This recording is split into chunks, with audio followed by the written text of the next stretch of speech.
Sa isang napakalaking hapagkainan, habang nakaupo si Don Emilio sa dulo ng mesa, biglang malakas na tumayo si Royce, dahilan para bumangga ang upuan nito sa sahig.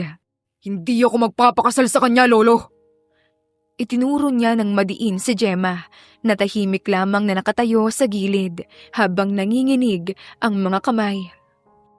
I can give you everything you want, but please, wag lang to. Tahimik na napayuko si Gemma habang mahigpit na hawak ang laylayan ng apron.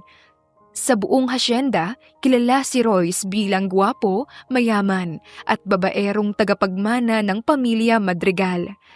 Sanay siyang nakukuha ang lahat ng gusto niya, kaya para sa kanya, isang malaking insulto ang ipakasal sa isang simpleng katulong lang.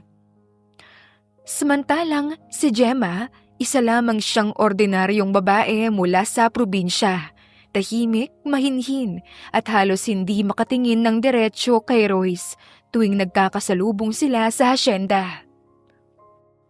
Royce, this is my final wish. Final wish? Lolo, she is just a maid. Ano bang nakita mo sa kanya? Something you failed to see. Tumitig siya ng diretsyo kay Royce. Gemma is a good woman. Hindi siya katulad ng mga babaeng pumapalibot sa'yo.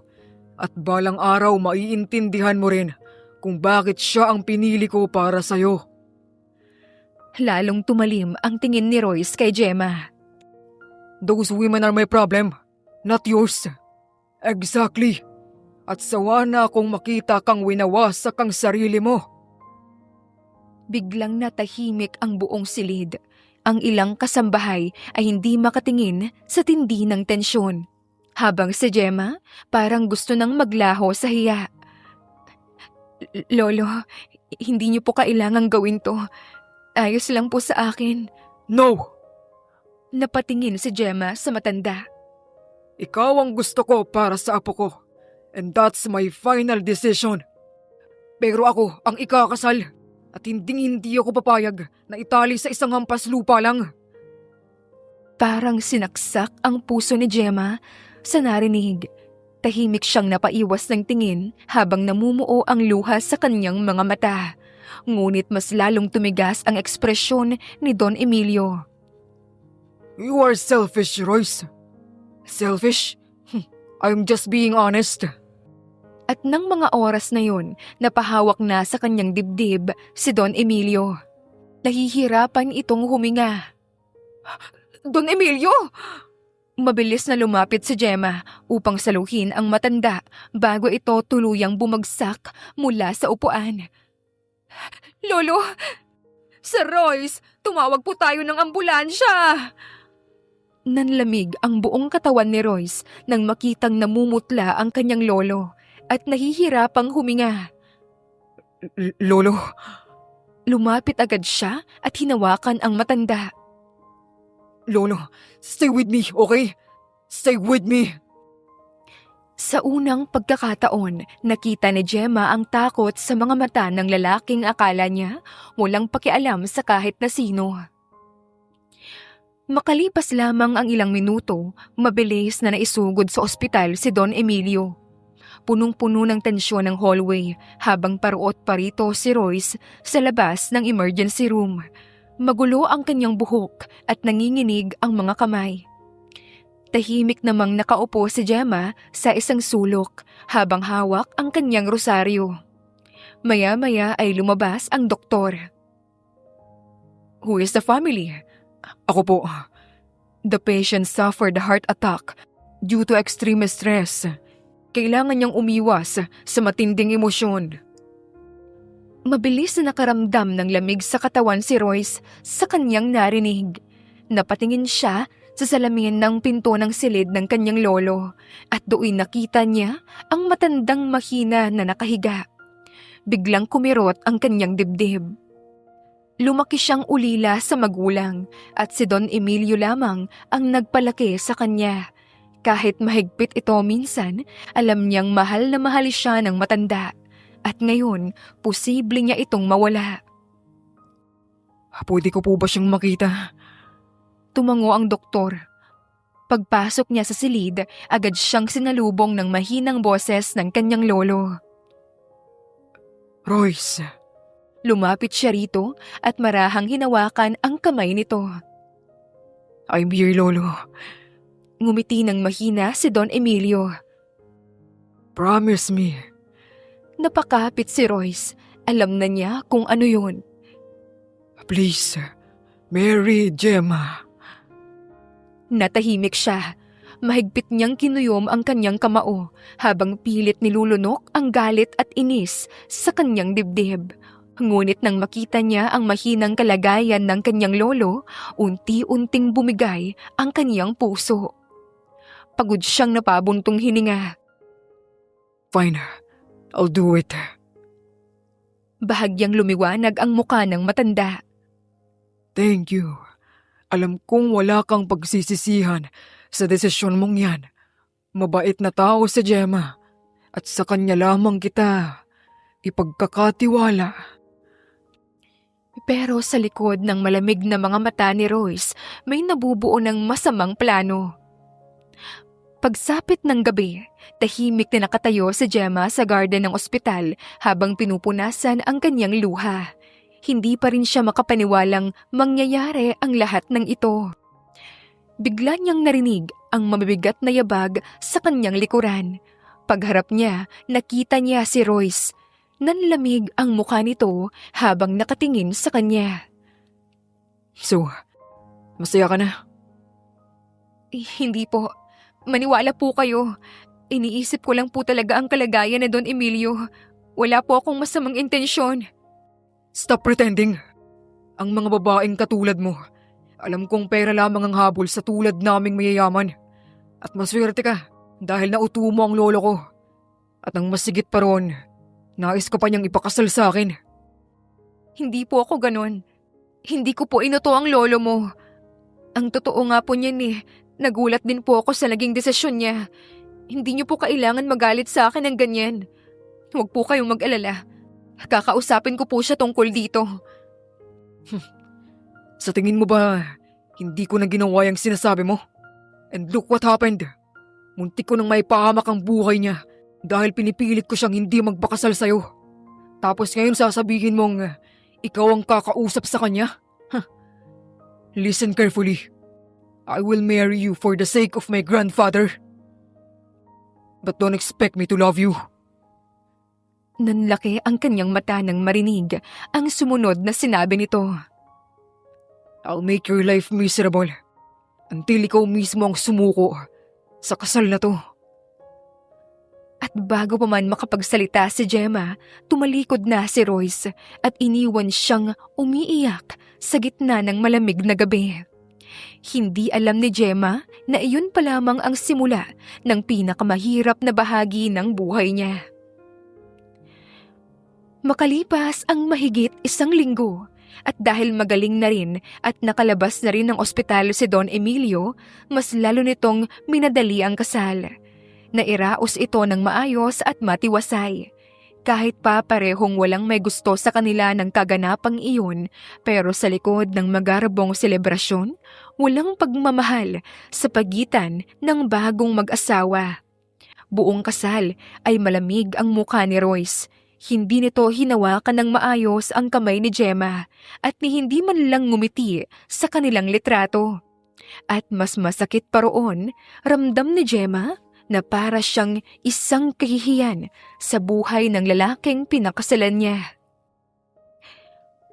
Pagkatapos ng reception, agad ding umalis si Royce kasama ang mga kaibigan nito upang mag-inom. Samantalang si Gemma mag-isang bumalik sa asyenda habang tahimik na yakap ang sarili. At doon nagsimula ang totoong bangungot niya. Umuwi ng lasing si Royce at gusto na lamang nitong mahiga agad at magpahinga. Pagkaakyat niya sa loob ng kanyang silid, hindi na niya binuksan ang ilaw at dire-diretso nang humiga sa kanyang kama.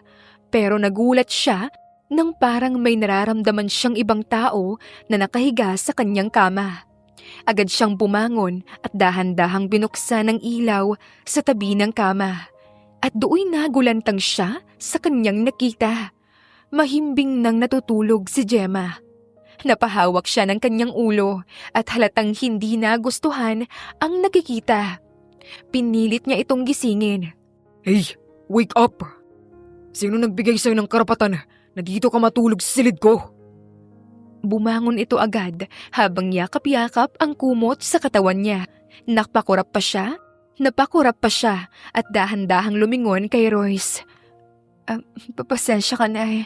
Si Lolo Emilio po kasi pinilit niyang... Tama na. Pwede bang tigil-tigilan mo na yung pagsasabi mo na laging si Lolo ang nagsasabi sa'yong gawin mo yan, gawin mo to. Sawang-sawa na ako sa mga dahilan mo. Dahil alam ko naman talaga na gustong-gusto mo rin. Know your place, Gemma. Parang piniga ang puso niya sa narinig. Pero bago siya talikuran ni Royce, muli itong nagsalita. And starting tomorrow, babalik ka sa dati mong trabaho. Ho? You heard me.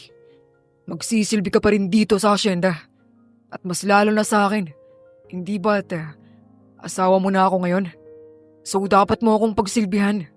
Dahil responsibilidad mo yon. Napatitig si Gemma sa lalaking asawa niya. Hindi siya makapaniwalang kahit kasal na sila, katulong pa rin ang tingin nito sa kanya. At huwag mong kalilimutan, this marriage means nothing to me. Kaya huwag kang umasang mamahalin kita dahil kahit anong gawin mo o kahit ano pang mangyari, hindi ko gugustuhin na mahalin ka. Pagkatapos noon, padabog itong nahiga sa kanyang kama at pinagtulakan pang lumabas sa kanyang silid. At mag-isa na namang umiiyak si Gemma buong gabi. Nag-iisip na tama pa bang sundin niya ang mga sinasabi sa kanya ni Don Emilio? Kinabukasan, maagang gumising si Gemma upang ihanda ang almusal ni Royce. Tahimik siyang kumikilos sa kusina habang ang ibang kasambahay ay naawang nakatingin sa kanya. Kawawa naman si Ma'am Gemma. Oo nga eh, hindi talaga siya tinatratong asawa. Napayuko na lamang si Gemma sa kanyang mga naririnig, pero pinipilit niyang ngumiti sa harapan ng mga ito. Ayaw niya kasing kaawaan siya ng iba.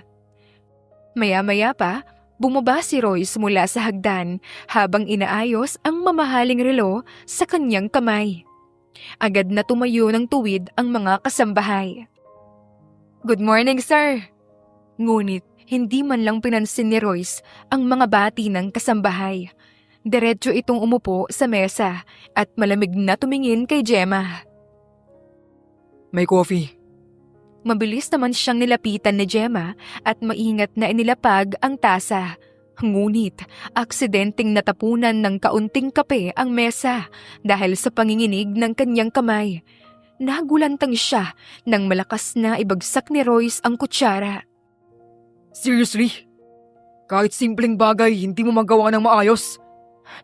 Pasensya na po, hindi ko po sinasadya.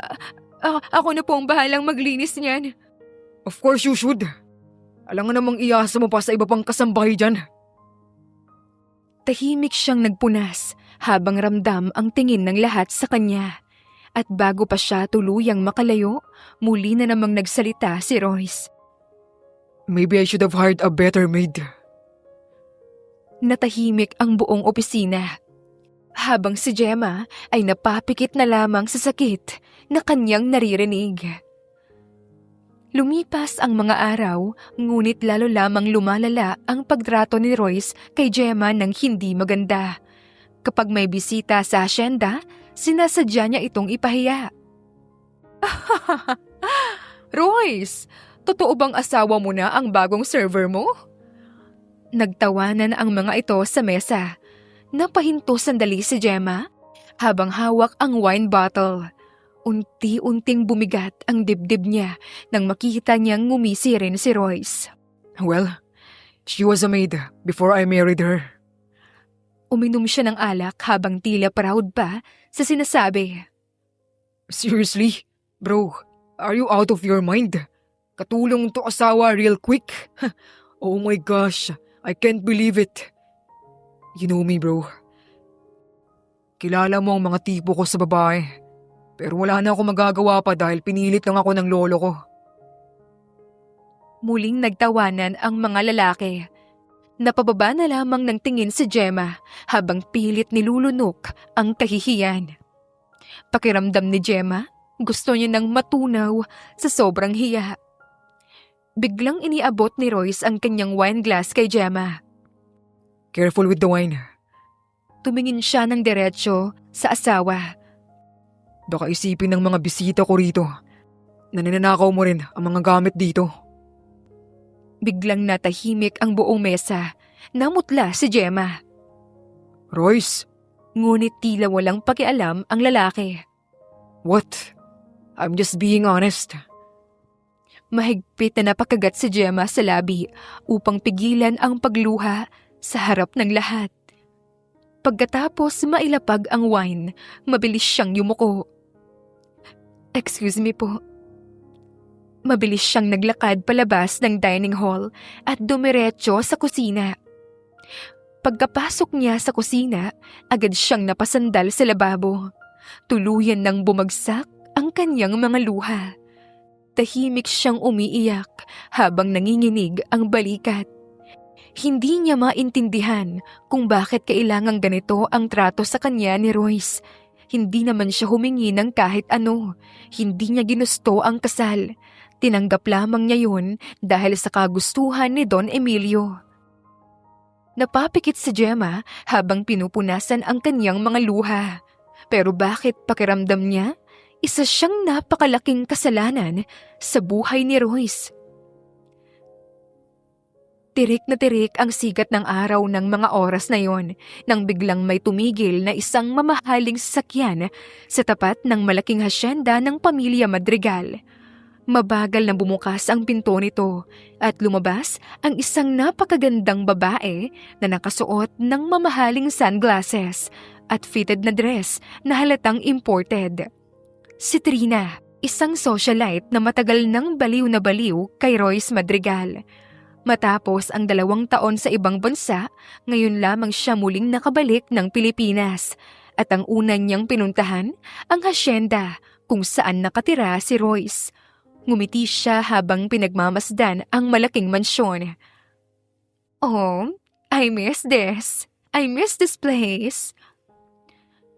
Kausap niya sa sarili habang dahan-dahang tinatanggal ang suot na shades. Sanay si Trina na espesyal ang trato sa kanya sa hasyenda.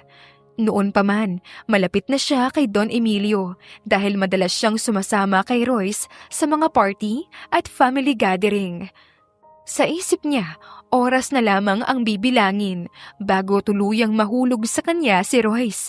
Total, wala namang babaeng tumatagal sa apo ng matanda. Ngunit hindi niya alam na marami nang nagbago habang wala siya. Sa garden ng hasyenda, abala si Don Emilio sa magaang pag-eehersisyo habang may hawak na tungkod. Malayo pa lamang, agad nang ngumiti si Trina. Don Emilio! Napalingon ang matanda at agad ding lumiwanag ang mukha nito nang makita siya. Trina, so you're finally back. I miss you so much. And wow, Don Emilio, look at you. You look healthier now. Thank you, Trina. Well, I am trying my best to stay alive. Ay nako, don't say that. You still have many years to live. Ngumiti lamang ang matanda, ngunit sa loob-loob nito, alam niya ang totoong dahilan ng pagbabalik ng dalaga. At iyon ay walang iba kundi si Royce. Pumasok sila sa loob upang doon na magpatuloy ng kanilang pag-uusap. Kumusta naman ang buhay mo abroad? Oh, it was amazing! Fashion events, business parties. Halos ayoko nang umuwi eh. Pero umuwi ka pa rin. Well, I miss someone eh. Napailing na lamang si Don Emilio. Kilalang-kilala niya si Trina. Maganda at matalino, ngunit ambisyosa at masyadong obses sa kanyang apo. Samantalang si Royce naman, ginagamit lamang si Trina para sa pansariling aliw. Walang commitment, walang sincerity, walang pag-ibig. Kaya noon pa man ay tutol na si Don Emilio sa ideya na maging asawa ito ng kaniyang apo. You still like Royce, ha? Napangiti si Trina habang inaayos ang buhok niya. Can you blame me? Sino pa bang hindi mahuhulog dyan sa apo niyo? He is handsome, rich, powerful. Bahagyang tumawa si Don Emilio. Ikaw talaga, Trina. Hindi ka pa rin nagbabago. Tumawa lamang si Trina. Nagpatuloy pa ang kanilang usapan hanggang sa maya-maya may lumapit na sa kanila, si Gemma. Tahimik na naglalakad habang may dalang tray ng juice at snacks. Simple lamang ang suot nitong damit at nakatali ng maayos ang buhok. Ngunit kahit ganon, may natural itong ganda na hindi kailangang pilitin. Paglapit nito, magalang siyang yumuko. Lolo Emilio, heto na po ang juice niyo. Thank you, Iha. Tahimik namang inilapag ni Gemma ang mga baso. Samantalang si Trina, abala sa pagsusuri rito mula ulo hanggang paa. Bahagya siyang napataas ng kilay. Sa isip niya, isa lamang itong ordinaryong katulong at wala itong karapatang mapabilang sa hasyenda. Paikot na sana si Gemma upang umalis nang muling nagsalita si Don Emilio. Gemma, sandali lang. Napahinto ang dalaga. Yes po. Ngumiti ang matanda at tumingin kay Trina. By the way, Trina, meet Gemma. Tipid na ngumiti si Trina. Walang kaalam-alam kung bakit kailangan pang ipakilala sa kanya ang babaeng hindi hamak na katulong lamang. Hi! Ngunit ang sumunod na sinabi ni Don Emilio ang halos magpatigil ng tibok ng puso ni Trina. She is Roy's wife. Halos maibuga ni Trina ang iniinom niyang juice. What? Lakas niyang saad at halos maibuga ang juice na iniinom. Nanlaki ang kanyang mata sa gulat. Hindi siya makapaniwala sa narinig. You mean, asawa? Wife? Tahimik lamang na yumuko sa Gemma. Opo. Muling tiningnan ni Trina ang dalaga mula ulo hanggang paa. Simple ang pananamit, walang alahas, mukhang probinsyana. At higit sa lahat, wala man lang siyang nakikita na maaaring makita rito ni Royce. You've got to be kidding me! Bahagyang sumeryoso ang muka ni Don Emilio. Hindi kita niloloko, Trina. Nagsasabi ako ng totoo. But her? Royce married a maid? Kitang-kita ang pagkadiri sa mukha nito. Napayuko si Gemma dahil sa hiya. Pero bago pa siya makapagsalita, nagsalita na si Don Emilio. Watch your words, Trina. Hindi ko kailangan ng opinyon mo o kahit na sino pang tao sa paligid ko. Alam ko ang makakabuti para sa aking apo. Napakagat si Trina sa labi habang hindi makapaniwala. Biglang nagsimulang kumulo ang kanyang dugo. Sa loob ng mahabang panahon, akala niya siya ang magiging Mrs. Madrigal. At ngayong bumalik siya, hindi niya akalain na may iba nang nakakuha ng lugar na para sana sa kanya. At ang mas lalong masakit para sa kanya na isang simpleng katulong lamang. Muling tumingin si Trina kay Gemma. This time, hindi na pagtataka ang nasa mata niya, kundi matinding galit at selos. At sa loob-loob niya, isa lamang ang malinaw. Hindi niya hahayaan na manatili si Gemma sa buhay ni Royce. Pagkaalis ni Gemma sa kanilang harapan, nanatiling nakaukit sa isipan ni Trina ang mga sinabi ni Don Emilio. She's Roy's wife. Paulit-ulit iyong umaalingaw-ngaw sa utak niya habang mahigpit na nakakuyom ang kanyang mga kamay. Hindi niya matanggap at hindi niya kayang tanggapin. Sa loob ng maraming taon, naniwala siyang siya lamang ang babaeng pwedeng maging asawa ni Royce Madrigal. Kahit pa hindi siya nito seryosohin noon, sigurado siyang mas lamang siya kumpara sa ibang babae. Pero ngayon, isang simpleng katulong lamang ang nasa kanyang posisyon na dapat sana ay para sa kanya. No, no, no! Kailangan ko siyang makita! At agad siyang umalis ng asyenda. Makalipas ang halos 1 oras, tumigil ang sasakyan ni Trina sa harap ng isang sikat na bar sa syudad. Malayo pa lamang, rinig na niya ang malalakas na tawanan at musika sa loob. Hindi na yon bago sa kanya. Kilala niya si Royce. Kapag stress ito o may ayaw isipin, alak at babae agad ang takbuhan nito. Pagpasok pa lamang niya sa VIP area, agad na niyang nakita ang lalaking hinahanap. Nakatungo si Royce sa couch habang may hawak na bote ng alak. Napapalibutan ito ng mga kaibigan at sexing mga babae. At mas lalong nag-init ang dugo ni Trina nang makitang may babaeng halos nakapatong na sa kandungan nito habang naghahalikan sila. Halos magdilim ang paningin ni Trina. Bigla siyang sumugod papunta roon at bago pa makapag-react ang babae, "Malandi ka! Umalis ka dyan!" Malakas niyang hinila ang buhok nito. "Aray!" Ayun, nagulat ang lahat. What the hell? Sigaw ng isa sa mga kaibigan ni Royce. Samantalang si Royce, na halos malunod na sa alak, ay napakunot noo habang pilit inuunawa ang nangyayari. Hey, what's your problem? Bigla itong natigilan. Unti-unting luminaw ang kanyang paningin at nang makilala kung sino ang babaeng nasa harapan niya, nanlaki ang kanyang mata. Trina? Nakangiting tumayo ang dalaga ngunit halatang galit ang mga mata nito. "Miss me?" Napailing si Royce habang napapahawak sa noo. What the hell are you doing here? What am I doing here?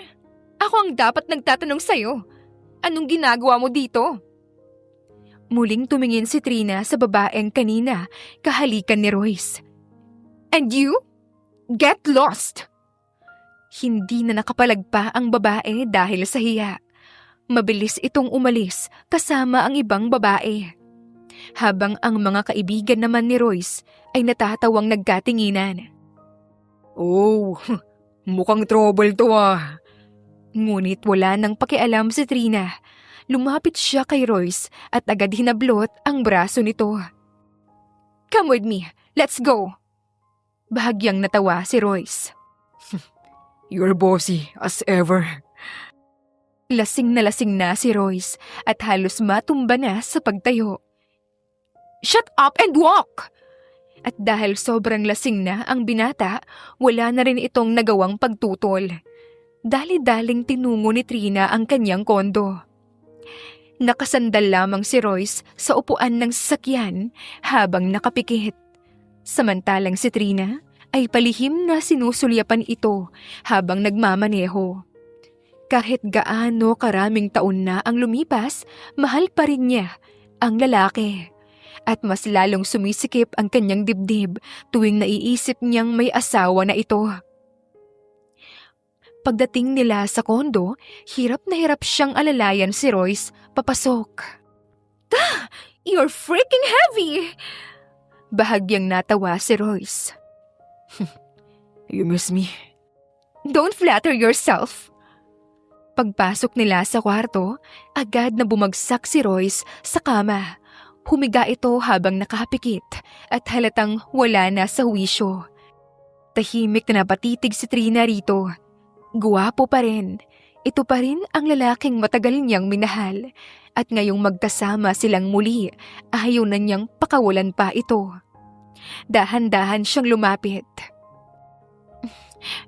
"Royce," bahagyang dumilat ang lalaki. "I hate your wife." Napangisi si Royce habang lasing na lasing. Oh, That poor woman. Me too. I hate her so much. She means nothing to me. Parang musika yon sa tenga ni Trina. Mabagal niyang hinaplos ang pisngi ng lalaki. Then prove it. At sa gabing yun, tuluyang nangyari ang matagal nang inaasam ni Trina. Wala na siyang pakialam at hindi na niya naisip pa ang mararamdaman ni Gemma. Basta ang mahalaga sa kanya, kasama niya ngayon ang lalaking noon pa lamang gustong-gusto niya na. Kinabukasan, unti-unting nagising si Royce dahil sa matinding sakit ng ulo. Napangiwi siya habang dahan-dahang dumidilat. Ngunit agad ding nanlaki ang mga mata niya nang mapansing iba ang kisame ng kwartong kinaroroonan niya. What the... At mas lalo siyang nagulat nang maramdaman ang mainit na katawan na nakayakap sa kanya. Mabilis siyang napalingon at doon niya nakita si Trina, hubad at mahimbing na natutulog sa kanyang tabi. Biglang nawala ang kanyang antok at agad na bumalikwas sa higaan. Shit! Mabilis niyang tinanggal ang braso ng babae mula sa kanyang katawan at agad bumangon. Ngunit halos mapamura siya nang mapansing wala rin siyang saplot. Dali-dali niyang pinulot ang mga nagkalat niyang damit sa sahig habang magulo ang kanyang buhok. Sa ingay ay unti-unting nagising si Trina. Napangiti ito nang makita siyang gising na. Good morning. Ngunit hindi sumagot si Royce. Mabilis itong nagsuot ng pantalon habang halatang iritado, dahilan upang mawala ang ngiti ni Trina. Royce? What? Napalunok siya. Humarap si Royce habang malamig ang muka. I was drunk. Masakit para kay Trina na kanya itong marinig. Ngunit pilit pa rin ngumiti si Trina. You still wanted me. Napailing si Royce. Don't make this complicated. Complicated? Royce, you slept with me. So? Parang sinampal ang dalaga sa narinig. You married a maid! A freaking maid, Royce!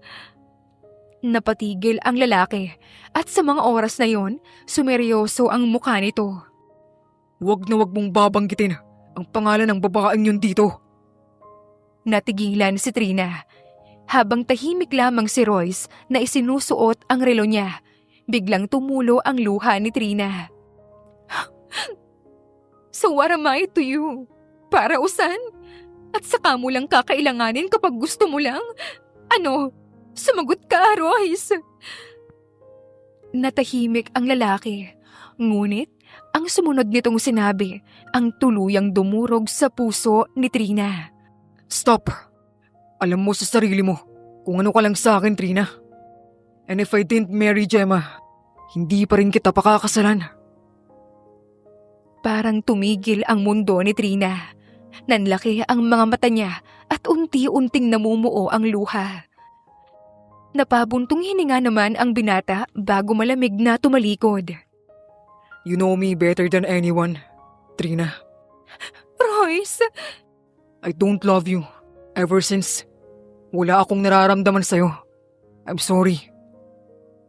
Tuluyan nang bumagsak ang mga luha ni Trina, habang si Royce naman ay dire-diretso lang na naglakad palabas ng kondo. At sa pagsara ng pinto, doon tuluyang sumabog ang galit at sakit ni Trina. Sumigaw siya ng malakas. Malakas rin niyang inihagis ang unan sa sahig habang umiiyak. How dare you! Sunod-sunod niyang binato ang mga gamit sa paligid. Basag ang mga vase, nagkalat ang mga gamit.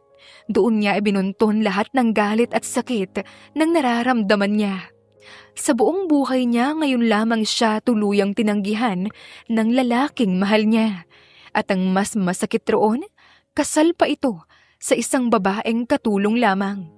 Mahigpit niyang kinuyom ang bedsheet habang umiiyak. Ngunit Kasabay ng sakit, unti-unti ring nabuo ang matinding galit sa puso niya. Galit para kay Gemma.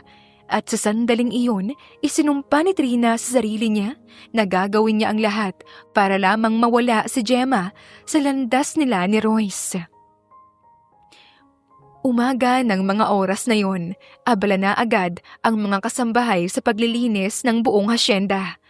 Habang tahimik namang naghahanda si Gemma ng mga gamit ni Royce para sa pagpasok nito sa opisina.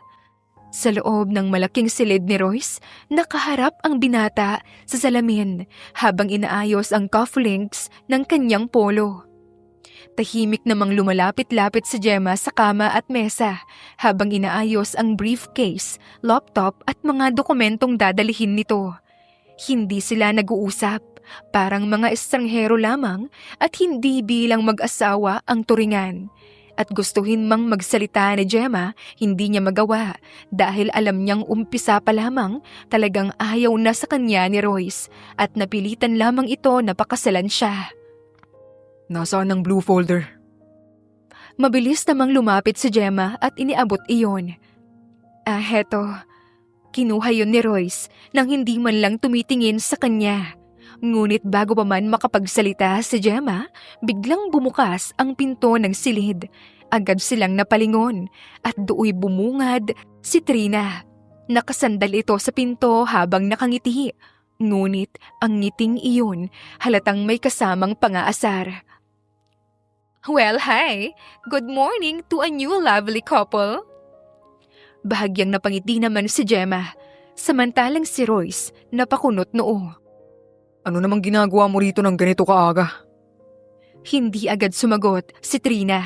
Sa halip ay dahan-dahan itong pumasok sa silid habang nakatingin kay Royce at tila sinasadya nitong baliwalain si Gemma. Ngunit kahit ganoon, galang pa rin itong binati ni Gemma. Good morning po, Miss Trina. Tipid lamang ngumiti ang dalaga bago muling binalik ang atensyon kay Royce. I just miss you. Napansin agad ni Gemma ang kakaibang lambing sa boses nito at hindi niya alam kung bakit pero biglang may mabigat na pakiramdam na sumiksik sa kanyang dibdib. Tahimik lamang siyang nagpatuloy sa pag-aayos ng gamit. Ngunit nanigas siya sa sumunod na nangyari. Dahan-dahang lumapit si Trina kay Royce. Halos magdikit na ang kanilang katawan. At bago pa man makaiwas ang lalaki, marahan itong inayos ang kurbata nito. Your tie is crook. Napahinto si Royce. Trina. Ngunit tila wala itong narinig. Walang balak tumigil. Habang inaayos ang kurbata ni Royce ay bahagya nitong hinaplos pa ang dibdib nito pababa at saka ito ngumiti. You really left too early this morning after spending the whole night with me. Heist, di sana. Ako ang nag-ayos nito ngayon para sa'yo. Kanina pa. Parang biglang nawalan ng hangin sa paligid. Nanigas si Gemma at unti-unting bumaba ang hawak niyang folder habang nakayuko. Pakiramdam niya may mabigat na kamay na pumiga sa puso niya. Magdamag silang magkasama. Tahimik siyang napapikit. Kahit pilit niyang pigilan, may kirot talaga. Hindi niya alam kung bakit siya nasasaktan. Gayong simula pa lamang, sinabi na ni Royce na walang ibig sabihin ang kasal nila. Pero iba pala kapag harapan mo nang nakikita. Mabilis siyang tumalikod. Ayaw na niyang makita pa ang eksena. Ayaw na niyang marinig pa. Mahigpit niyang kinuyom ang hawak na tela habang pilit na pinapakalma ang sarili. At bago pa man may makakita sa kanyang reaksyon, mabilis na siyang lumabas ng silid. Hindi naman nakaligtas kay Trina ang lahat ng iyon. At nang maisara ang pinto, unti-unti itong ngumisi. Parang nanalo. Parang siya ang tunay na asawa. Samantalang si Royce naman, tila ngayon lamang natauhan sa nangyayari. Enough, Trina. Ngunit tila natutuwa lamang ang babae. What? I'm just telling the truth. Mahigpit na napabuntong hininga si Royce. Halatang iritado siya, ngunit nadala na lamang din siya ng sitwasyon. Nang maalala niyang umalis na si Gemma, bahagya siyang napalingon sa pintuan at hindi niya maintindihan kung bakit tila may kakaibang bigat siyang naramdaman sa dibdib. Ngunit mabilis din niya iyong binaliwala. I'm leaving. Diretso itong lumabas ng silid at nang maiwang mag-isa si Trina, dahan-dahan itong napangiti habang nakatingin sa pintong dinaanan ni Gemma. Mahina ka, Gemma. I'm just getting started. Sa kusina, tahimik na naguhugas ng baso si Gemma. Pinipilit niyang mag-focus sa ginagawa. Ngunit paulit-ulit pa ring bumabalik sa isip niya ang mga sinabi ni Trina. After spending the whole night with me. Mahigpit siyang napakapit. Masakit. Ngunit ano nga ba ang karapatan niyang masaktan? Hindi naman siya tunay na minamahal ni Royce. Isa lamang siyang obligasyon. Bigla niyang narinig ang tunog ng takong mula sa kanyang likod. Hindi pa man siya lumilingon, alam na niya kung sino yon. Can I get a wine glass? Mabagal na humarap si Gemma. Nakasandal si Trina sa kitchen counter habang nakahalukip-kip. Nakatingin ito sa kanya na tila nanguhusga. Tahimik na kumuha si Gemma ng baso at iniabot yon. Pero bago pa niya mabitawan, biglang nagsalita si Trina. You know, I still can't believe that Royce married someone like you. Tahimik lamang si Gemma. At first, I thought maybe you were special. But looking at you now, you're still just a maid. Mas lalong yumuko si Gemma. Ayaw niyang patulan. Ayaw niyang gumawa ng gulo. Ngunit tila mas lalo iyong ikinatuwa ni Trina. You don't belong here. Royce belongs to my world. At hindi ang katulad mo ang nababagay sa kanya. Tahimik pa rin si Gemma habang pilit pinipigilan ang panginginig ng kanyang kamay. Hindi ko po inaagaw sa inyo si Sir Royce. Oh, really, huh? Hindi ko po ginusto ang kasal. Pero pinakinabangan mo. Napakagat ng labi si Gemma. Hindi yun totoo. Pero alam niya na kahit magpaliwanag siya, hindi rin maniniwala si Trina. Do you know what Royce told me last night? He said, you mean nothing. Parang may matalim na bagay na muling tumarak sa puso niya. Ngunit nanatili siyang tahimik at iyon ang lalong nagpakulo kay Trina. How pathetic! You're acting like a wife when you're nothing but a replacement. Tahimik na yumuko si Gemma at sa sandaling iyon lalo siyang minata ni Trina. Sa isip nito, mahina si Gemma at madaling durugin. Bigla nitong tinaas ang hawak na baso ng wine at sa isang iglap, ibinuhos nito sa ulo ni Gemma ang wine na hawak niya. Napasinghap si Gemma nang maramdaman ang malamig na alak na bumuhos sa kanyang ulo at damit. Tumulo ang pulang wine sa kanyang buhok, muka at apron.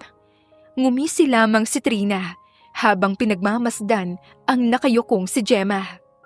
Here, that suits you better.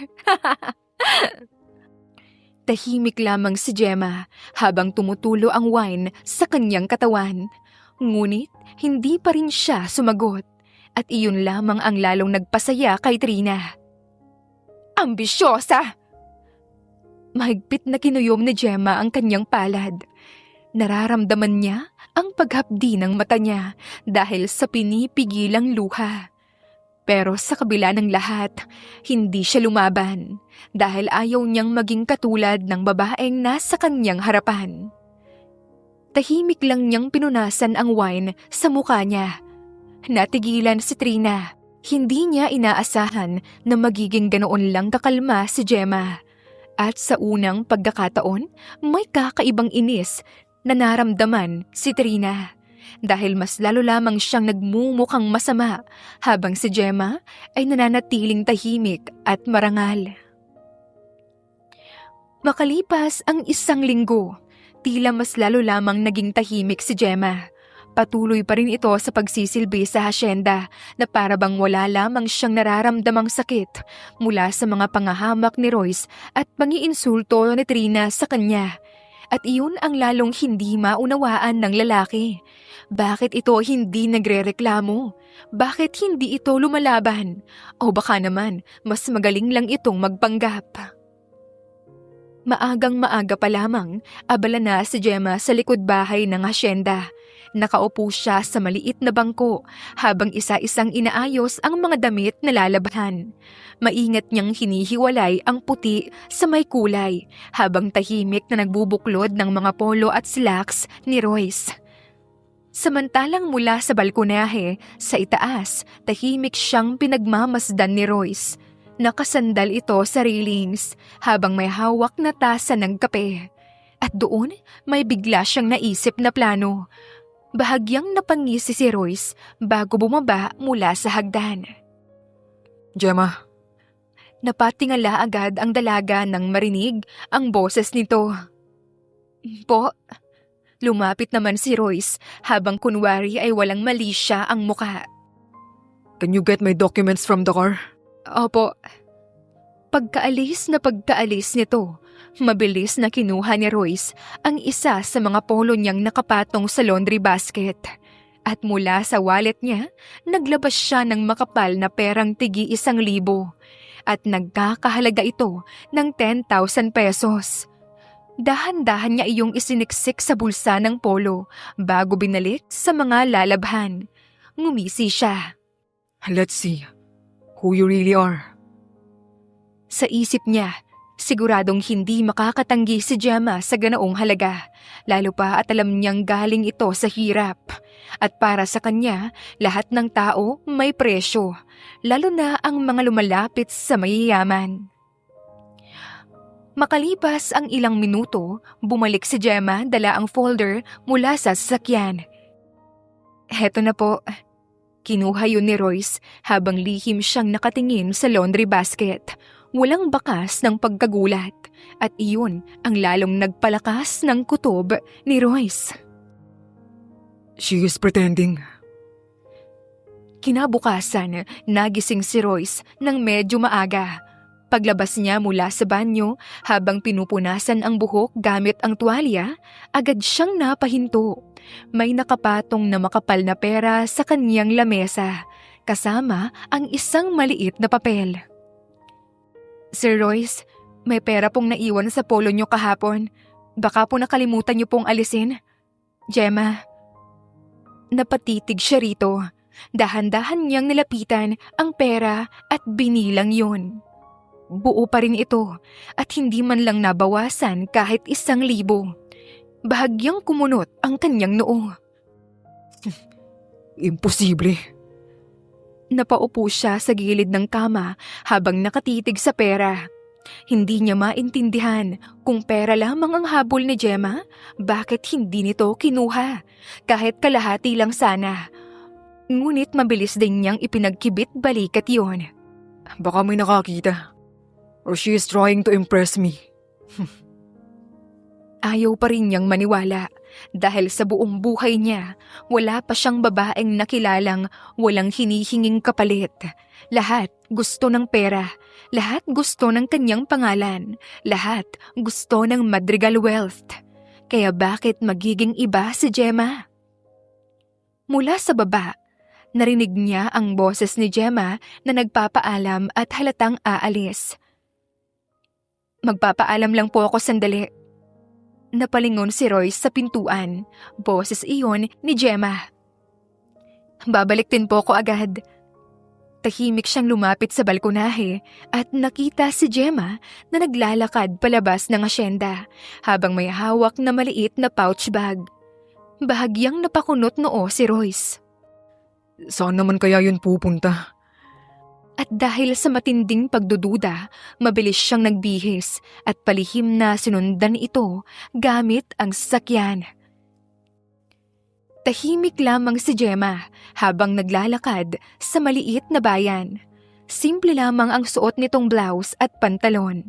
Halatang nagtitipid. Samantalang si Royce ay nakapark ng medyo malayo habang pinagmamasdan ito mula sa loob ng sasakyan. Makalipas ang ilang minuto, natigilan siya nang makita kung saan pumasok si Gemma sa isang maliit na remittance center. Napakunot siya ng noo. Ano namang gagawin nito rito?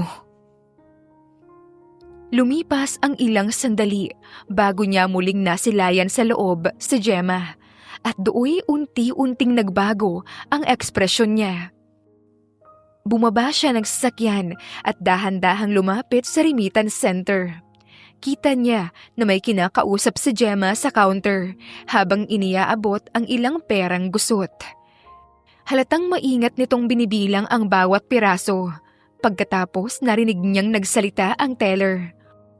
1,000 po lahat. Opo. Nanlaki ng bahagya ang mata ni Royce. 1,000 pesos lang? At mukhang sariling ipon pa nito. Makalipas ang ilang sandali, lumabas si Gemma habang hawak ang cellphone. Dali-dali namang nagtago si Royce sa isang poste upang hindi siya nito makita. Tahimik itong umupo sa isang sulok sa labas ng remittance center. At doon narinig ni Royce ang pinag-uusapan ni Gemma at nang kausap nito sa kabilang linya. Nay, pasensya na po kung ito lang po muna yung naipadala ko. Parang may kung anong kumurot sa kanyang dibdib. Tahimik lamang siyang nakikinig mula sa malayo. May mga bayarin pa po kasi rito, pero dadagdagan ko po ulit sa susunod. Narinig niya ang mahinang boses ng matandang babae mula sa cellphone kahit hindi malinaw at doon niya nalaman na may sakit ang mga magulang ni Gemma. Nakabili na po ba si tatay ng gamot niya? Opo. Basta po magpahinga kayo palagi. Humigpit ang hawak ni Royce sa manibela at bigla siyang may naalala. Hindi nga pala niya pinapasweldo si Gemma. Simula nang ikasal sila, iyon ang naging dahilan niya. Libre naman ito sa hasyenda. Akala niya sapat na yun. Akala niya ay wala ng karapatan pa si Gemma, humingi pa ng sweldo dahil asawa na niya ito. Ngunit ngayong nakikita niya ang babae na halos sariling ipon na ang pinapadala sa pamilya, biglang may mabigat na pakiramdam na sumiksik sa kanyang dibdib. Guilt. Sa unang pagkakataon ay nakaramdam siya ng hiya sa kanyang sarili. Tahimik niyang pinagmamasdan si Gemma na pilit ngumingiti habang kausap ang ina, kahit halatang pagod at problemado. At bigla niyang naisip kung gold digger nga ito, bakit hindi nito ginagamit ang kanyang apelyido? Bakit ito hindi humihingi ng pera? Bakit parang siya pa ang nahihirapan? Hindi niya namalayang matagal na pala siyang nakatitig rito at sa pagkakataong iyon, unti-unting nabasag ang matigas niyang paniniwala kay Gemma. Simula noong araw na yun, nung makita ni Royce si Gemma sa remittance center, tila may unti-unting nagbago sa kalooban niya. Hindi na mawala sa isip niya ang itsura ng babae, habang pinapakalma nito ang ina sa cellphone. Kahit halatang wala itong halos maitabi para sa sarili niya. At sa unang pagkakataon na iyon, nakaramdam siya ng hiya. Hiya dahil buong akala niya pera lamang ang habol sa kanya ni Gemma. Pero habang mas inoobserbahan pa niya ito, lalo niyang nakikitang mali siya ng akala kay Gemma. Isang umaga, tahimik lamang si Royce habang nagkakape sa balkonahe ng hasyenda. Mula roon, kitang-kita niya si Gemma sa garden kasama ang ilang trabahador. Napansin niyang namimigay ito ng tubig at pagkain sa mga tao habang nakangiti. Ma'am Gemma, kami na po rito. Ayos lang po. Mainit ngayon. Baka mapagod lang kayo lalo dyan. Kaya kailangan niyo po ng tubig. Napatitig si Royce sa kanya at hindi niya maintindihan kung bakit pakiramdam niya gumagaan ang paligid tuwing nakikita niya itong nakangiti. Gemma, Napalingon ang dalaga nang marinig ang boses ni Royce mula sa kanyang likuran. Bahagyang nanlaki ang mata nito. Hira kasi siyang tawagin ito ng kalmado. Po, lumapit pa si Royce habang hawak ang isang paper bag. para sa'yo. Sige na, buksan mo. Ano po ito? Just take it. Dahan-dahan niya iyong tinanggap at binuksan. At agad siyang natigilan nang makita na bagong cellphone yon. Cellphone? Bagong cellphone po? Para sa akin ho ba to? Tumango si Royce. Meron pa naman po akong bago, saka hindi naman ninyo kailangan. Kailangan mo yan, di ba? Para makausap mo ng maayos ang pamilya mo. Napakurap si Gemma. Hindi niya alam kung ano ang sasabihin. Dahil ngayon lamang siya muling kinausap ng maayos ni Royce at ngayon lamang ito nagbigay sa kanya ng walang kasamang galit o panunumbat. Maraming salamat po sa inyo. Tahimik lamang na tumango si Royce bago ito umiwas ng tingin. Hindi niya rin maintindihan ang kanyang sarili. Bakit gusto niyang mapangiti si Gemma? Habang lumilipas ang mga araw, mas lalo niyang napapansin ang maliliit na bagay tungkol dito. Kung paano nito alagaan si Don Emilio, kung paano ito maghanda ng gamot ng matanda bago pa man ito humingi. Kung paano nito samahan sa paglalakad ang lolo niya tuwing hapon. At higit sa lahat, kung paano nito tratuhin ng maayos kahit ang mga simpleng trabahador sa hasyenda. Minsan ay nahuli pa ni Royce si Gemma na lihim na nagbibigay ng pagkain sa matandang trabahador na may sakit at muling may kakaibang init na dumaan sa dibdib ni Royce. Dahil sa mundo niyang puro kaplastikan at interesado sa pera ang mga tao, si Gemma lamang ang nakita niyang tunay na mabuti at malinis ang intensyon sa kanya. Unti-unti ring nagbago ang pagkikitungo niya rito. Hindi niya na ito pinapatulog sa maliit na silid sa likod. Isang gabi, nagulat na lamang si Gemma nang makita ang mga gamit niyang inililipat ng mga kasambahay. Ano pong nangyayari? Lumapit si Royce habang nakasuksok ang kamay sa bulsa. You'll stay in the guest room. Ha? Pero hindi ba't... It's bigger. Saka mainit sa dati mong silid. Hindi makapaniwala si Gemma, ngunit hindi niya alam na si Royce mismo ay hindi na matiis na makita siyang natutulog sa masikip na silid. Minsan din, habang sabay silang nag-aalmusal, biglang nagsalita si Don Emilio. You are changing. What do you mean? Ngumiti ang matanda, habang sumusuliyap kay Gemma na tahimik lang na kumakain. You look happier. Bahagyang natahimik si Royce at hindi niya agad iyon sinagot.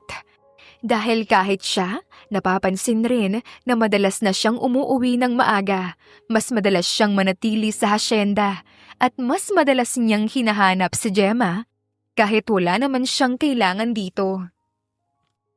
Isang gabi, naabutan niyang natutulog si Gemma habang hinihintay si Don Emilio matapos uminom ng gamot. Tahimik itong nakasandal sa may sofa habang hawak pa ang kumot ng matanda. Napahinto si Royce sa paglalakad at tahimik na pinagmasdan ang dalaga. Napakaamo ng mukha nito habang natutulog. At sa mga oras na yon, hindi niya nakita si Gemma bilang isang obligasyon, hindi bilang katulong, kundi bilang babae. Mabagal siyang lumapit. At bago pa niya namalayan, inayos na pala niya ang nalaglag na buhok nito sa muka. Biglang bahagyang gumalaw ang dalaga at tila nahuli siya. Mabilis siyang napaatras. Ngunit bago pa makapagsalita si Gemma, mabilis na siyang tumalikod. Matulog ka na. At pagkapasok niya sa kanyang silid, mahigpit niyang hinawakan ang kanyang dibdib. Dahil ngayon lamang niya ito muling naramdaman. Ang kabang matagal na niyang kinalimutan. Unti-unti na siyang nahuhulog kay Gemma. Habang tumatagal naman, lalo lamang napapansin ni Trina ang pagbabago ni Royce. At bawat pagbabagong iyon, tila kutsilyong unti-unting tumutusok sa kanyang dibdib. Dati, kahit ilang babae pa ang dumaan sa buhay ni Royce, siya pa rin ang laging binabalikan nito. Pero ngayon, iba na. Mas madalas nang manatili si Royce sa hasyenda. Mas madalas nang kasama si Gemma. At higit sa lahat, nakikita niya ang tingin ng lalaki rito. Ang tingin kailanman, hindi nito ibinigay sa kanya. At iyon ang bagay na hindi niya kayang tanggapin. Doon na siya nagsimulang magplano upang tuluyang mapaalis si Gemma sa hasyenda, maging sa buhay ng maglolo. Kinabukasan, abala si Gemma sa paglilinis ng guest room nang hindi niya namamalayan na may taong palihim na pumasok sa kanyang silid. Tahimik nang umisi si Trina habang inilalabas mula sa kanyang bag ang isang mamahaling diamond necklace. Isa iyon sa mga alahas ni Don Emilio at dahan-dahan niya iyong isinilid sa drawer ng gamit ni Gemma. Let's see kung paano ka ipagtatanggol ngayon ni Royce. Pagsapit ng gabi, biglang nagkagulo sa hasyenda. Wala rito. Hanapin niyong mabuti. Mabilis na bumaba si Royce mula sa hagdan dahil sa ingay. Anong nangyayari rito? Lumapit agad si Trina habang kunwaring problemado. Royce, nawawala yung diamond necklace ni Don Emilio. Biglang nagsalita ang isa sa mga kasambahay. Sir, nakita na po namin. Lahat ay napalingon nang ilabas nito ang alahas. At do'y nanlamig ang buong katawan ni Gemma dahil nakita niyang galing iyon sa drawer ng gamit niya. Paano po nangyari yun? Hindi po sa akin yan. Hindi ko yan nilagay sa gamit ko. Ngunit, mabilis na nagsalita si Trina. Nakita sa gamit mo, Gemma? Oh my gosh! Paano mo nagawa to? Hindi ko po alam kung paano yan napunta sa gamit ko. Stop lying! Alam namin kung anong klaseng tao ka talaga, Gemma. Tinatago mo lang ang tunay mong kulay para malinlang mo ang mga taong narito. Nagsimulang magbulungan ang mga kasambahay habang si Gemma ay namumutlang tumingin kay Royce. Umaasang paniniwalaan siya nito. Royce, maniwala ka sa akin. Hindi ko alam kung paano yan napunta sa gamit ko. Hindi ko po magagawa yan. Tahimik lamang si Royce habang nakatitig sa alahas. Magulo ang isip niya. Hindi niya alam ang paniniwalaan. Ngunit dahil sa lahat ng nangyayari, unti-unting bumalik ang dati niyang pagdududa. Then why was it in your drawer? Nakaramdam agad si Gemma ng kakaiba na tila ayaw siyang paniwalaan ni Royce. Mukhang mahihirapan siyang ipaliwanag ang sarili niya rito. Hindi ko po alam. Hindi ko po talaga alam. Ngunit tila lalong nagalit si Royce. Tama na, Gemma. Napaatras siya sa lakas ng boses nito. I trusted you. Bakit mo nagawa sa amin to? At iyon ang pinakamasakit. Dahil sa mga oras na yon, akala niya nagsisimula na siyang paniwalaan ni Royce. Pero hindi pala. Isang akusasyon lang, bumagsak agad lahat. Royce, please. Please maniwala po kayo. Hindi ko po kayang gawin yun kay Lolo. Kay Lolo Emilio. Ngunit malamig lamang ang tingin ni Royce. Tuluyan nang bumagsak ang mga luha ni Gemma. At sa sandaling iyon, may kung anong naputol sa puso niya. Dahil aminin man niya o hindi, mahal na niya si Royce. At mas masakit palang masaktan ng taong mahal mo. Tahimik siyang napangiti habang umiiyak. Ngunit ang ngiting iyon, puno ng sakit. Kahit mahirap lang ako at may karamdaman ng mga magulang ko, Hindi ko pa rin gugustuhin na pagnakawan kayo. Pero mukhang wala rin naman pong saysay eh, kahit nagsasabi po ako sa inyo ng totoo. Natahimik si Royce.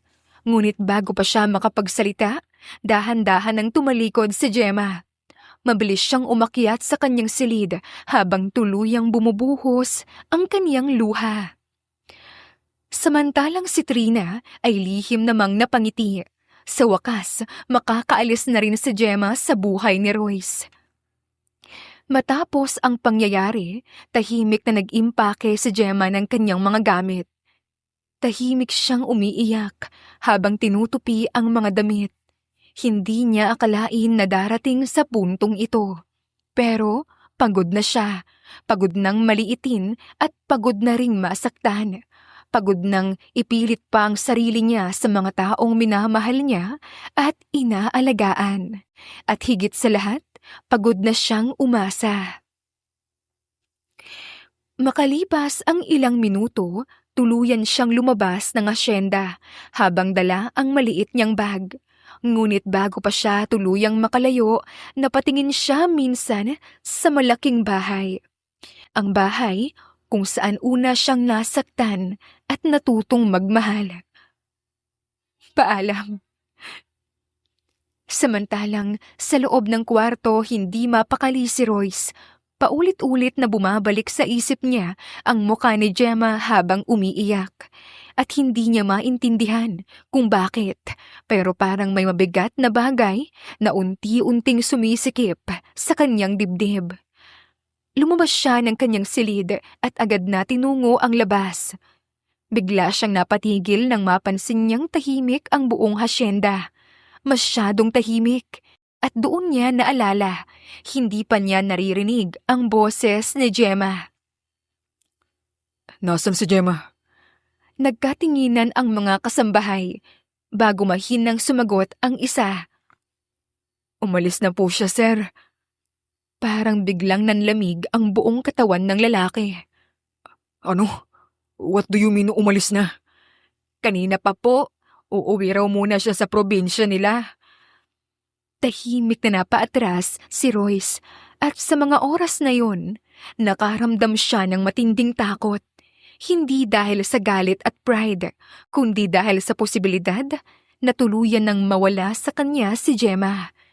Bigla niyang naalala lahat, ang ngiti nito, ang mga kabaitan nito, kung paano siya nito alagaan kahit masama ang trato niya rito. At higit sa lahat, kung paano siya nito minahal kahit hindi niya deserve. Doon niya tuluyang na-realize ang pinaka-kinatatakutan niyang katotohanan. Mahal niya na si Gemma at ngayon siya mismo ang nagtulak rito palayo sa kanya. Malakas ang ulan ng gabing yun, pero hindi ito alintana kay Royce. Ang mahalaga ay mahanap niya si Gemma at makahingi ng tawad sa mga nagawa niya. Mabilis niyang kinuha ang susi ng sasakyan at lumabas palabas ng asyenda. Halos hindi na makita ni Royce ang daan dahil sa bagsik ng buhos ng tubig sa windshield ng kanyang sasakyan. Paulit-ulit pang kumikidlat sa madilim na kalangitan habang humahagupit ang malamig na hangin. Mahigpit niyang hawak ang manibela habang paulit-ulit na bumabalik sa isip niya ang mukha ng babae noong hindi pa niya ito pinaniwalaan kanina. Yung mga matang puno ng sakit, yung pilit nitong pagpigil sa luha, at higit sa lahat, yung tingin nitong nawalan na ng tiwala sa kanya. Mas lalong sumisikip ang dibdib ni Royce kapag naaalala yun. Damn it! Ngayon niya nare-realize kung gaano siya naging bulag, kung gaano niya paulit-ulit sinaktan ang babaeng tanging nagmahal sa kanya ng totoo. At ngayong wala na ito roon, doon niya naramdaman ang matinding takot na mawala sa buhay niya, si Gemma. Makalipas ang ilang oras na biyahe, sa wakas, narating din ni Royce ang maliit na baryo sa probinsya. Maputik ang daan, maliit at tahimik ang lugar. Malayong-malayo sa marangyang buhay na nakasanayan niya. Huminto ang kotse niya sa tapat ng isang maliit na kubo na halos tinatangay na ng malakas na hangin. Tahimik itong nakaupo sa tabi ng matandang babae habang pinupunasan ang noo nito gamit ang bimpo. Sa kabilang sulok naman, nakahiga ang ama nitong inuubo ng malala. Napakurap si Royce. Hindi niya alam kung bakit, pero parang may mabigat siyang naramdaman sa kanyang dibdib. Ganito pala ang buhay ni Gemma. Habang siya ay abala sa paghusga rito noon, tahimik siyang bumaba ng sasakyan at naglakad patungo sa kubo habang binabasa ng ulan ang buo niyang katawan. Pagdating niya sa pintuan, marahan niya iyong kinatok. Napalingon si Gemma at nang makita kung sino ang nasa labas, agad nanlaki ang kanyang mata. Royce? Mabilis siyang tumayo, habang si Royce naman nakatayo lamang sa labas, basang-basa sa ulan. Tahimik silang nagkatitigan. At sa ilang segundong iyon, pareho nilang naramdaman ang bigat ng lahat. Dahan-dahang lumapit si Gemma at binuksan ang pintuan. Anong ginagawa mo rito? Ngunit bago pa siya makapagsalita ng tuluyan, biglang lumuhod sa harapan niya si Royce. Nanlaki ang mga mata ni Gemma, maging ang mga magulang niya ay nagulat din. Hindi niya inaasahang makikita niya ang mayabang at mapagmataas na si Royce Madrigal na nakaluhod at umiiyak sa kanyang harapan. Royce, mahigpit na napapikit ang lalaki habang tuluyan ng bumuhos ang luha niya. Patawarin mo ako, Gemma. Unti-unting nanginginig ang labi ni Royce habang nakatingala rito. Akala ko, lahat ng tao, katulad ng mga babaeng lumalapit sa akin. Akala ko, pera lang ang habol mo. Tumulo ang luha ni Gemma habang nakatingin rito. At sa unang pagkakataon, nakita niyang totoong nagsisisi si Royce. I hurt you. I humiliated you. And I failed to protect you. Tahimik lamang si Gemma habang namumuo rin ang luha sa mga mata niya. Mahigpit naman niyang hinawakan ang kamay ni Gemma. Please, Gemma. Give me another chance. Tuluyan ng bumagsak ang luha ng dalaga. Dahil sa kabila ng sakit na naidulot nito sa kanya, mahal pa rin niya ang lalaking nasa harap niya. At iyon ang pinakamahirap tanggapin. Royce, pinatayo niya ang binata at dinala malayo sa harap ng kubo nila, kung saan dito na darating si Trina. Ngunit bago siya makapagsalita, biglang may malakas na ilaw ng sasakyan ang tumapat sa kanila. Napalingon silang lahat at doon nila nakita ang isang kotseng mabilis na huminto sa harap ng kubo. Mabilis na bumukas ang pinto nito at lumabas si Trina. Basang-basa rin ito sa ulan, ngunit mas nakakatakot ang itsura nito ngayon. Magulo ang buhok, namumula ang mata, at puno ng galit ang mukha. Trina. Ngunit hindi siya pinansin ng babae. Diretso nitong tiningnan si Gemma at sa tingin na yon, kitang-kita ang matinding puot. You ruined everything! Trina, kumalma ka. Shut up! Napatakip sa bibig si Gemma habang napapaatras. Dahil sa kanya, tinapon mo ko. Dahil sa kanya, kaya ka nagkakaganyan ngayon. Nanginginig ang buong katawan nito sa galit. I love you for years. At naghintay ako at tumaas ang balang araw, mamahalin at pipiliin mo rin ako. Pero ginago mo lang ako, Royce. Kinamit mo lang ako. Stop this, Trina. Hindi kita pinaasa. In the first place, alam mo nang malabong mahalin kita. Di ba sinabi ko na yun sa'yo? Kaya wala kang dahilan para magalit ng ganyan. No! Sinira mo ako, Royce. And this is all your fault, Gemma. Kaya dapat sa'yo, mawala ka na sa mundo. Ngunit tila wala na sa tamang pag-iisip ang babae. Mabilis itong sumakay muli sa kotse. Nanlaki agad ang mga mata ni Royce nang marinig ang malakas na pag-ugong ng makina. Trina! At sa isang iglap, mabilis na pinaandar ng babae ang kotse diretso kay Gemma. Gemma!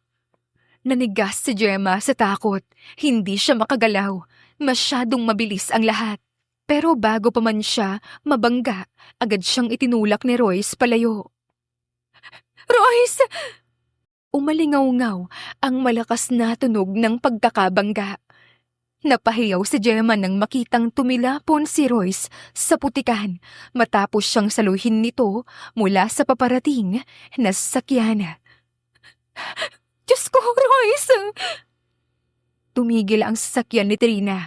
Ilang metro ang layo. Nanlaki rin ang mga mata nito nang makitang duguan si Royce sa gitna ng ulan. Anong nangyari? Anong ginawa ko? Para ngayon lamang bumalik ang katinoan nito. Mabilis siyang bumaba ng kotse habang nanginginig. Royce! Ngunit wala nang nakikinig sa kanya dahil si Gemma mabilis nang lumuhod sa tabi ni Royce habang umiiyak ng aligaga na kung ano na ang dapat gawin. Royce, please gumising ka!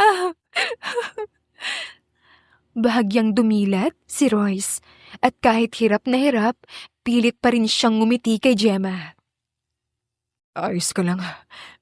Bakit mo ginawa yun? Because I love you. Tuluyan ang bumagsak ang luha ni Gemma. Habang sa likuran nila, unti-unting napaluhod si Trina sa putikan habang nanginginig. Doon niya tuluyang na-realize na natalo na siya dahil ng mga oras na iyon nakita niyang handang mamatay si Royce para kay Gemma. Pagkatapos ng gabing yun, halos magunaw ang mundo ni Gemma. Kasunod ng malakas na ulan at kaguluhan sa harap ng kanilang kubo, agad ding naisugod si Royce sa pinakamalapit na ospital.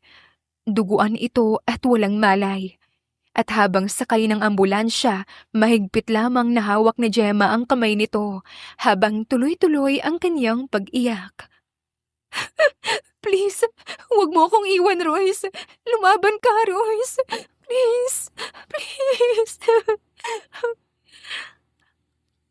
Kasabay ring isinugod sa ospital ang mga magulang niya dahil nangangailangan din sila ng agarang gamutan. At naroon si Royce para sa pamilya niya. Kahit walang malay ang lalaki, ramdam ni Gemma ang sincerity nito. Samantala, agad namang naaresto si Trina matapos ang insidente. Hindi na ito nakapalagpa nang magsimulang magsalita ang mga testigo. At doon na rin tuluyang nabunyag ang lahat ng kasamaan nito. Ang pagtatanim ng alahas kay Gemma, ang pananakit dito, ang pagsisinungaling, at maging ang tangkang pananagasan nito dahil sa matinding selos. Halos mawalan ng muka si Trina sa mga kasong isinampa laban sa kanya. At sa malamig na loob ng kulungan, doon niya unti-unting hinarap ang katotohanan na kailanman hindi siya minahal ni Royce at lalong hindi niya makukuha ang pagmamahal nito sa pamamagitan ng galit at paninira. Samantalang sa ospital, halos hindi umalis si Gemma sa tabi ni Royce. Araw-araw niya itong binabantayan. Pinupunasan ng noo, inaayos ang kumot, at tahimik na kinakausap kahit walang malay. Ngunit kahit ganon, hindi nawalan ng pag-asa si Gemma. Dahil ngayon, alam na niyang totoo ang pagmamahal ni Royce. Makalipas pa ang ilang araw, unti-unting dumilat si Royce. Bahagya itong napangiwi dahil sa sakit ng katawan. Ngunit agad ding lumambot ang mga mata niya nang makita si Gemma na nakatulog habang hawak pa rin sa kanyang kamay.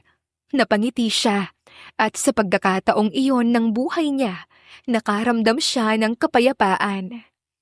Dahan-dahan niyang hinaplos ang buhok nito at dahil doon, agad ding nagising si Gemma. Nanlaki ang mga mata nito nang makitang gising na siya. Royce! Agad na namuo ang luha sa mga mata ng babae. Hey, why are you crying? Akala ko mawawala ka na.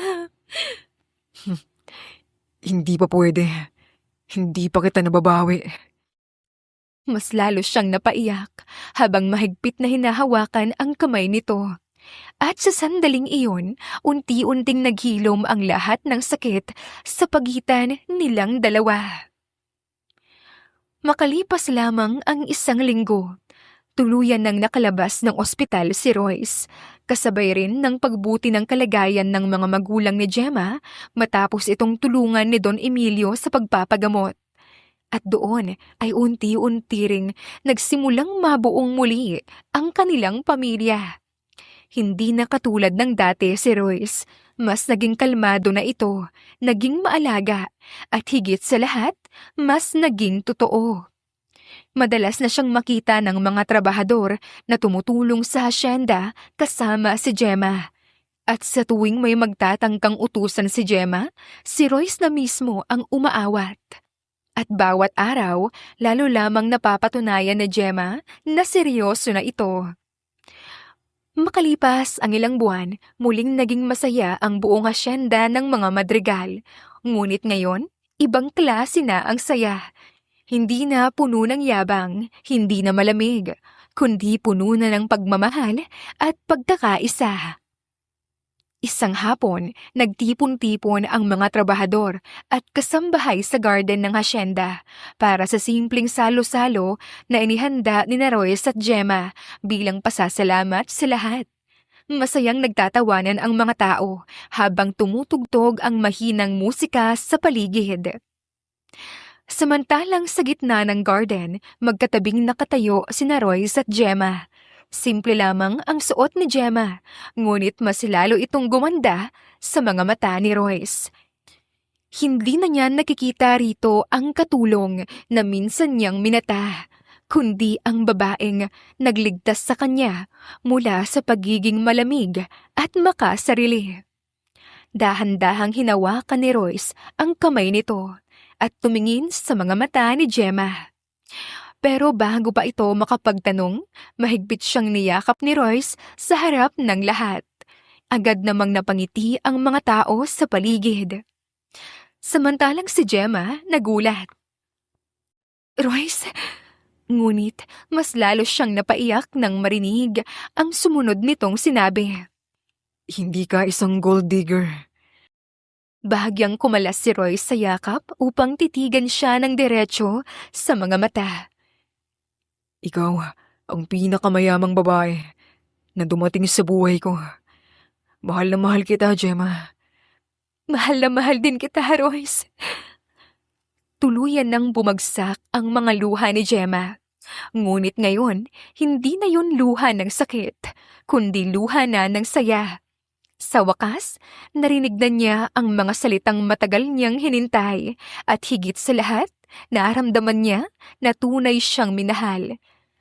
Masayang pumalakpak ang buong hasyenda, maging ang mga trabahador na minsang naawa noon kay Gemma ay nakangiting pinapanood sila ngayon. Samantalang si Don Emilio, tahimik na nakaupo sa kanyang wheelchair habang masayang pinagmamasdan ang dalawa. Unti-unting namuo ang luha sa mga mata ng matanda dahil alam niyang hindi siya nagkamali sa pagpili kay Gemma. Lumapit si Royce sa kanyang lolo at marahang hinawakan ang kamay nito. Thank you, Lolo. Napangiti roon si Don Emilio. I told you, she would save you. At totoo nga, hindi si Royce ang nagligtas kay Gemma, kundi si Gemma ang nagligtas kay Royce mula sa pagiging lalaking walang alam kundi pera, yabang at pansamantalang saya. At naramdaman ni Royce na ang tunay na kahulugan ng tahanan hindi pala yun nasusukat sa laki ng bahay, hindi sa dami ng pera, at lalong hindi sa estado ng buhay, kundi sa taong handang manatili sa iyong tabi kahit nakita na niya ang pinakapangit mong pagkatao. At iyon, si Gemma. Hindi nasusukat ang tunay na halaga ng tao sa estado ng buhay, pera o panlabas na anyo. Minsan, ang mga taong minamaliit natin ang siyang may pinakamalinis na puso at tunay na pagmamahal. At ang totoong pag-ibig, hindi hinahanap sa kayamanan, kundi sa taong kayang baguhin ka para mas maging mabuting tao ka. Wakas.